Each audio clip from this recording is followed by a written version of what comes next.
Avinams, liūtams, šauliams ateinanti savaitė, kokia ji bus, ką labiausiai reikėtų atkreipti dėmesį.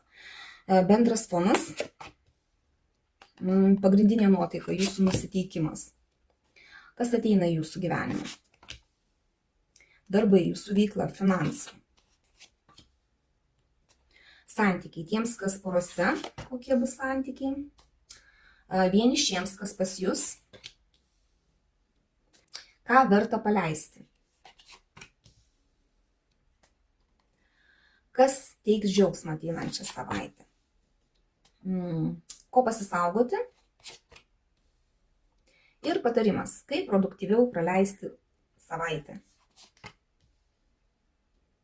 Taip, bendras savaitės fonas, lazdų pažas, tai bus kažkokios tai naujos žinios, kažkam tai gali būti kažkokia tai nauja pradžia, galbūt žinutę gausit, galbūt apie mokslus kažkokius, apie kažką tai naujo galite pradėti ir čia bus energijos ir bus noras kažkur tai lėkti, kažką tai daryti. Tai va tokios energijos, bet apie pradžią čia kažkokia tai gali būti, kai kam dar net ir su vaikais gali būti susiję. Koks vidinis nusiteikimas? Čia tokia gynybinė korta. Būsite nusiteikę gintis, jums atrodys, kad jūs puola, kad jūs nori nutempti nuo tos pozicijos, kurioje esate. Ta prasme, kad kažkas tai lenda į jūsų gyvenimą, kaišioja pagalius į ratus, va toks nusiteikimas.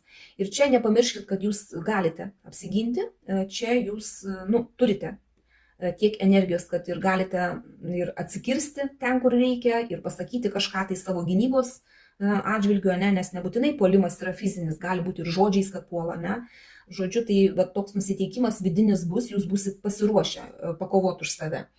Kas ateina į jūsų gyvenimą? Vežimo arkanas, tai iš tikrųjų ateina kažkoks tai naujas tikslas į jūsų gyvenimą, kurį jau nusimatyti turite, arba galbūt jau ir nusimatėt ir dabar jau pradedat eiti to tikslo link.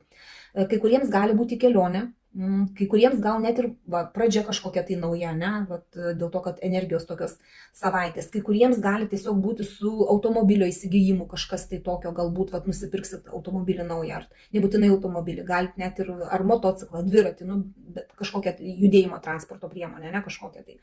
Tiesiog su tuo gali būti susiję, arba į kelionę kažkokią galite išvažiuoti, komandiruotė kažkokia darbo gali būti, arba tiesiog mokslai nauji, žodžiu, kažkokia tai nauja pradžia su judesiu susijusi.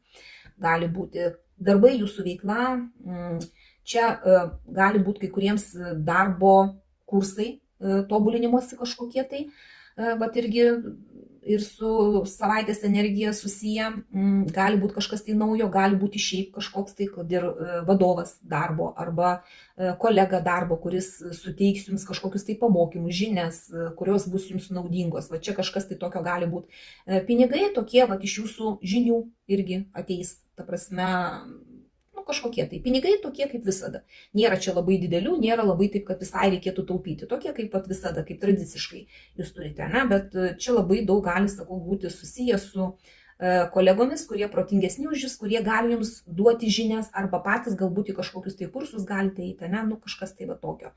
Arba patys galbūt galite kažkam tai perteikti savo žinias, kai kurie, nors čia labiau panašiau, kad jūs ne patys, o jūs mokotės iš kažko tai. Bet kadangi tai, yra bendras kortų skaitimas, vieniems viena gali būti, kitiems kita. Ir nereikia pritraukinėti 100% visų žinučių savaitės savo, nes tai ne individuali prognozė. Tai vieniems vienas dalykas gali tikti, kitiems kitas. Toliau žiūrime santykius. Tiems, kas porose, Mėnulio arkanas. Tai pirmiausia, kas gali ateinančią savaitę, kai kurioms poroms būt, galite mergaitė sužinoti, kad laukiatės.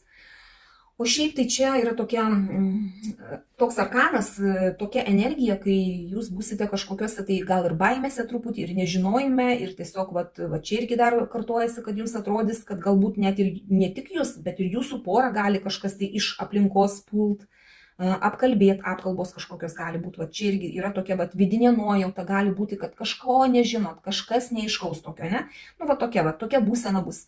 Bet nepamirškit, kad čia tik tai savaitės kortų skaitimas, praeis tą savaitę ir gal tos jūsų baimės išsisklaidys, galbūt kažkoks aiškumas ateis. Vienišiems. Jūs dabar čia net jeigu ir bandytų kažkas jums siūlyti kažkokią naują pažintį, arba ten, nežinau, draugai pažįstami sakytų, einam ten kažkur tai sudalyvauti, kažkur tai galbūt į kokį vakarėlį ar į kažkokią šventę, tai jūs nenorėsit. nors tai kaip ir kvietimas gali būti, kad jūs galite ten nuėję susipažinti, bet jums neįdomu bus. Jūs dabar tokioj ateinančią savaitę būsite tokioj pozicijoje, kai jums nuobodu, kai jūs nieko nenorit, kai jums taip kaip dabar yra, taip gerai. Ir bet koks pasiūlymas jums nuobodulį tiesiog teiks. Jums net nebus įdomu priimti tą pasiūlymą, net apsvarstyti nebus įdomu, nors gal ir visai vertėtų. Todėl, ta prasme, nebus čia naujų pažinčių dar. O jeigu bus kažkokios tai pažintis, tai jos jūsų nedomins. Joms bus ne tie žmonės, kurie jūs trauktų, ta prasme, kad jūs norėtumėt tęsti pažintį.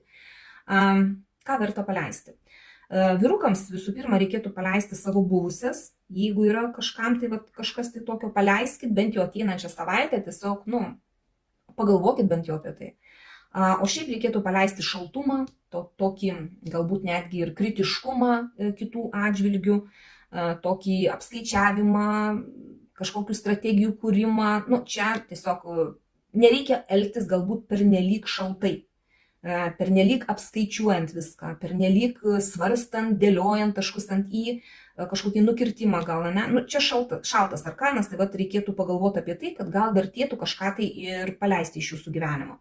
Kas teiks džiaugsmą, lazdų dvejetukas, teiks džiaugsmą, kad jūs turėsite pasirinkimus kažkokius tai.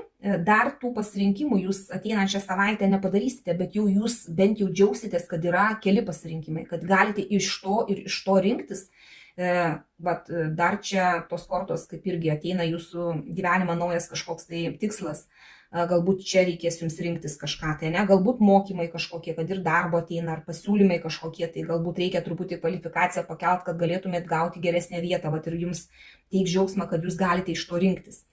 Ko pasisaugoti, tai pernelyg greito, spontaniško, kad ir pasirinkimo ar ėjimo neapgalvoto.